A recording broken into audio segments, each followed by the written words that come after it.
اللہ کے رسول صلی اللہ علیہ وسلم نے آگے فرمایا وَهُوَ شَهْرُ الصَّبْرِ، یہ مہینہ صبر کا مہینہ ہے۔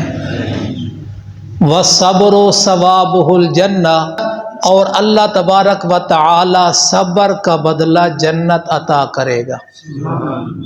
جنت کیسے عطا کرے گا؟ اور عملوں میں بھی عطا کرے گا، لیکن روزے اور رمضان کا کچھ انوکھا اور نرالا انداز ہوگا۔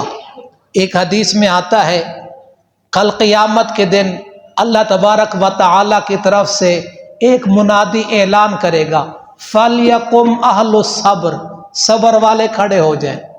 ایک چھوٹی سی جماعت اٹھے گی جو صبر کرے گی، جیسے آپ سننے کے لیے بیٹھے ہوئے ہیں، یہ آپ کا کمال ہے، یہ آپ کا صبر ہے، نہیں تو جانے والے جا بھی رہے ہیں اور اپنے کام میں لگے ہوئے ہیں۔ نبی صلی اللہ علیہ وسلم کے ارشاد کی مجلس، اپنوں کی مجلس اپنے ہی سجاتے ہیں۔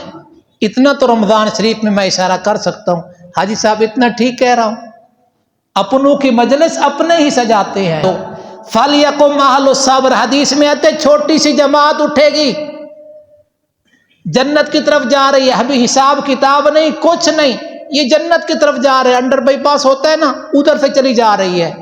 آگے جنت میں تو پہلے حساب کتاب اور اس کا سرٹیفکیٹ نامہ اعمال، پھر جنت کا داخلہ۔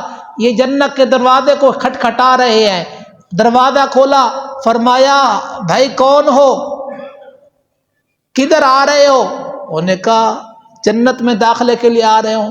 قبل الحساب، حساب سے پہلے، لا حساب علینا، ہمارا کوئی حساب نہیں ہے۔ من انتم، تم کون ہو بھائی جو تمہارا حساب نہیں ہے؟ فرمایا نحن اہل الصبر، ہم صبر والے ہیں۔ ماذا صبرکم، تمہارا صبر کیا ہے؟ صبرنا انفسنا علی طاعت اللہ۔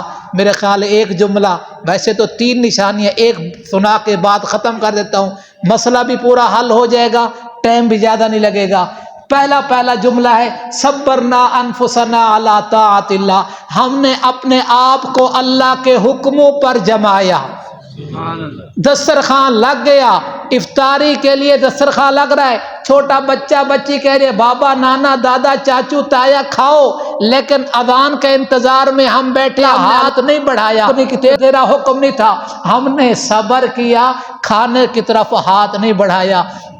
تو اللہ تعالیٰ نے فرمایا تو نے ہاتھ نہیں بڑھایا تو ہم اپنی قدرت کو، رحمت کو تیری طرف بڑھاتے ہوئے حساب سے پہلے تمہیں جنت کا داخلہ عطا کریں گے۔